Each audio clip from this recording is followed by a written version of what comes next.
What's poppin', everybody? This is Tom and Joey Entertainment. I am Joey, and welcome back to the Realist News. This is a weekly segment where Tom and I discuss the most important news stories that are going on all around the world. From politics to business to technology to video games, we want to make sure we keep you informed. And speaking of, I am joined, as always, by Tom. Tom, what is happening? What's happening, Joey? I'm ready for this week's lukewarm takes. They're not hot, they're lukewarm. Lukewarm takes! For the topic of discussion today, we're going to look at the Dutch election, which got done around 2 weeks ago, and the French election, which is going to happen at the beginning of May, and we're going to look at both those elections and kind of talk about what it means for this rise of nationalism in Europe. So before we get into that discussion, I want to give you a little background on the Dutch election. On Wednesday, March 15th, the far-right politician Geert Wilders fell short of expectations in the Dutch elections by gaining seats but failing to persuade a decisive portion of voters to back his extreme positions, such as barring Muslim immigrants from the Netherlands, banning the Quran, and shutting down mosques within the Netherlands. The results were immediately cheered by pro-European politicians, as one of Wilders' policies is also to have the Netherlands exit the European Union. Voters who turned out in record numbers nonetheless rewarded the right and center-right parties, including that of incumbent Prime Minister Mark Rutte. Mark Rutte captured 33 of the possible 150 seats, and Wilders' party captured 20 of the 150 seats available in Parliament. So although the far-right extremist Geert Wilders lost in the Dutch election, the other election that we wanted to talk about, the French election happening in the beginning of May, also introduces another far-right politician who is actually gaining and, in some polls, having the lead, is French politician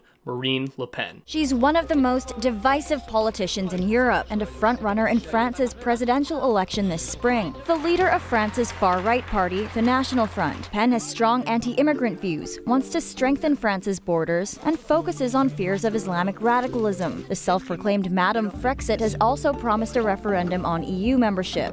She's critical of NATO, and she wants closer ties with Russia. Tom, I ask you this, with the upcoming French election and having seen the result of the Dutch election, do you think that this sort of rise in nationalism in Europe, as well as this rise of nationalism in the US, as we saw with the election of Donald Trump, do you think there's good parts of it and bad parts of it, or do you just think that it's an all-around bad thing? I mean, I guess you can find the good in anything. In all reality, you have to start to think, is this really people buying into the policy, or is this people buying into the movement? Because with Trump, I think it's arguable if people really voted for him for the things that they thought he was going to do. I think they voted for him as a giant middle finger to Washington, D.C. because people were pissed. And I think that we've talked about it many times. Any site such as, or news organizations such as CNN or MSNBC, which clearly was not supportive of Trump, showed this very stereotypical version of a Trump supporter, but not your everyday American citizen. I don't think that this rise of nationalism per se is coming from bad intentions. I think at the core of it, you have people in France and in the Netherlands that are worried about immigrants coming in and creating attacks, which they had. I mean, those attacks happened in Paris. So I think from the core of it, it comes from a good place. But then when people manipulate it to what they want, that's when it gets a little bit misconstrued, and that's when you see people getting hurt and not the intended purpose. Yeah, and obviously, like you said, there's good parts of nationalism and there's bad parts of nationalism. The good part of nationalism, for an example, like let's say the United States is going into the World Cup and we're just cheering our asses off, wanting to win as many games as possible in the World Cup, even though we all know that's probably not going to happen. And there's bad type of nationalism, like you've seen in bits and pieces of the American election and in the Dutch election, where Wilders' platform was this anti-Islam, anti-immigrant, saying that people that are coming into our country that aren't born in this country, that aren't natural Dutch,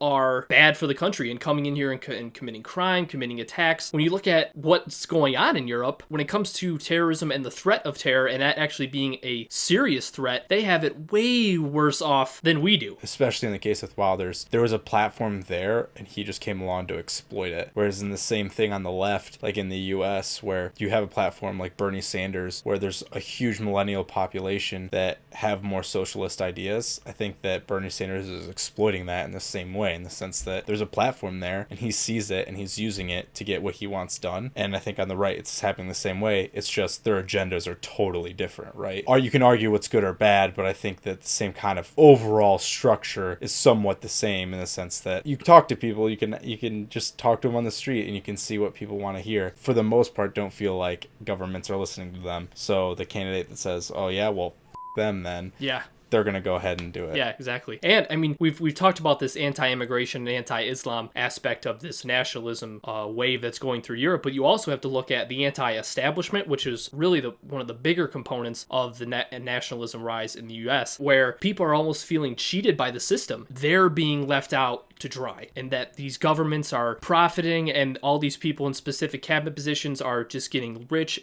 and richer and richer, and the wage gap is increasing, and the people on the 99%, not the billionaires and the millionaires in the top 1%, but the 99% is feeling neglected and feeling like they're just being passed by as this population that doesn't really matter as long as the government is able to make money. And I think that was one of the biggest rise of nationalism, not only in Europe, but specifically in the US. People should stop being surprised when these countries overwhelmingly have these popular figures that are just saying, we want to go against the grain, because clearly there's a vast population that agree with it, and whether you see it or not, it's kind of just whether you open your eyes or not. Yeah, and Marine Le Pen has even come out and said one of the reasons why she feels so passionate about what she's doing and what her platform is, and one of the reasons why she has such hope for her platform, is the success of Donald Trump. Like you said earlier, right. The fact that all these news organizations were showing the stereotypical Donald Trump with just the decked out, uneducated, bucktooth, like whatever. Yeah, exactly. Like whatever they wanted to show. Covered head to toe in U.S. stuff, just like tattoos, punching people at rallies, yelling, build that wall,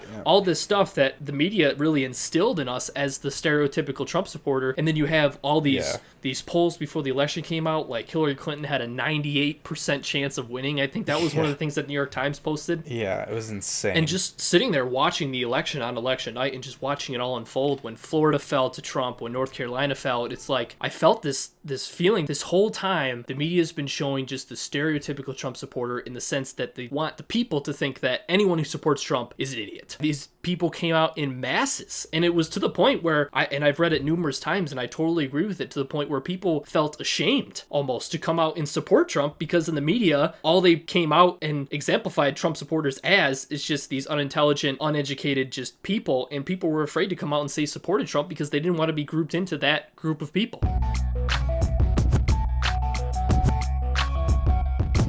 Now for our tech segment for today, we're going to talk about something that got me absolutely ecstatic that happened earlier in the week, and here it is. According to a leak on March 23rd, 2017, Call of Duty's next installment will return to the World War II setting. The leak was reportedly revealed in a video by the YouTube channel The Family Video Gamers, who said they were emailed pictures of the new Call of Duty by an anonymous source. Now, this next installment of Call of Duty is developed by Sledgehammer Games, whose last game was Call of Duty Advanced Warfare. So, Tom, really all I want to discuss is the fact that if it's possible that Call of Duty, and it seems like it is possible, because I mean these leaks, these images look severely legit. So if it is actually a fact that Call of Duty is going back to World War II, there's no in particular details that I want to discuss. All I want to talk about is how sweet it's going to be. I mean, I'll pretty much throw up on my way to pick it up because I'll be so excited.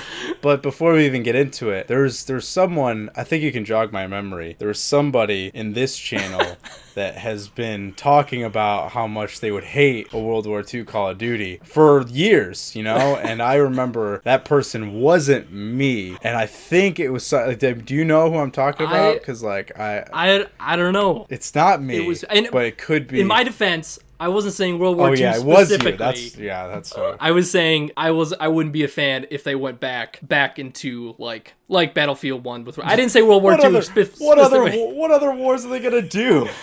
You have pretty much two you're gonna pick. That's true.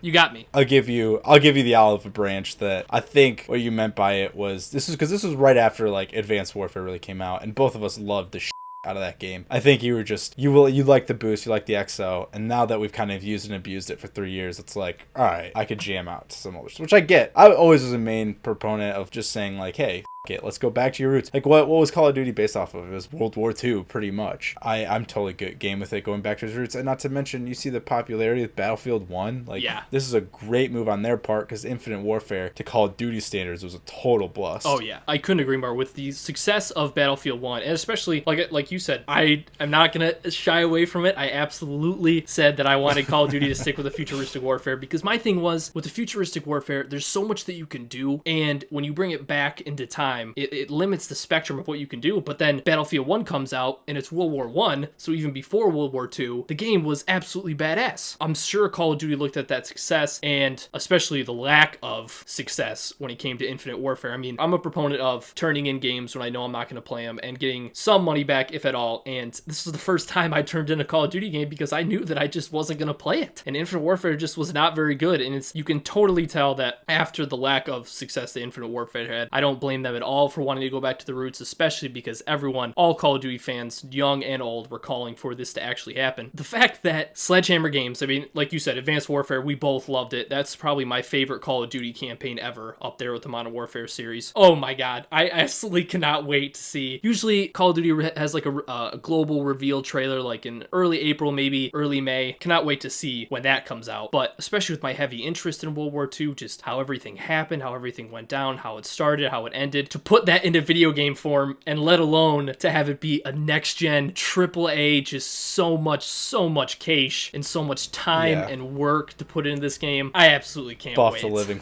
out of it. Yeah. There's so many questions that I'm just so intrigued about, like how they're gonna do how they're gonna do a campaign, how are they gonna implement like the leaders that were back in the day, obviously with Adolf Hitler in Italy and us in Japan, and they're dropping the nukes and Pearl Harbor. I'm pretty curious to see, because based off of that, we've seen Call of Duty do some pretty edgy things that pissed a lot of people off, and we saw like skippable scenes and that sort of thing. And if people don't know what we're talking about, if you go back and play like MW2 and MW3, there's a couple missions that really enraged some people. I mean, MW2 like was the worst for sure. Yeah, and in high school at the time, I was like, what's the big deal? Now that I've like reflected back on it a little bit, I can understand why people were so outraged. There's also going to be like vast majority of people are going to say, listen, it's a video game, take it for what it's worth, you can skip it. But if they're doing WW2, I mean, you could see them bring something back like that again for sure. Yeah. So there you have it, everybody. There are our thoughts on the Dutch election, the French election, the rise of European nationalism, and Call of Duty World War II. If you have any comments or questions, or if you have any opinions about the elections, nationalism, or if you just want to talk about how awesome do you think the new Call of Duty is going to be, or if you think it's going to be please let us know in the comments section below. As always, we love to hear from you. And as always, if you liked the video, go ahead and give it a like underneath that video and hit that subscribe button if you want to come back and see more videos every Monday, Wednesday, and Friday. And as always, I'm Joey. And I'm Tom. We will see you next time. Peace.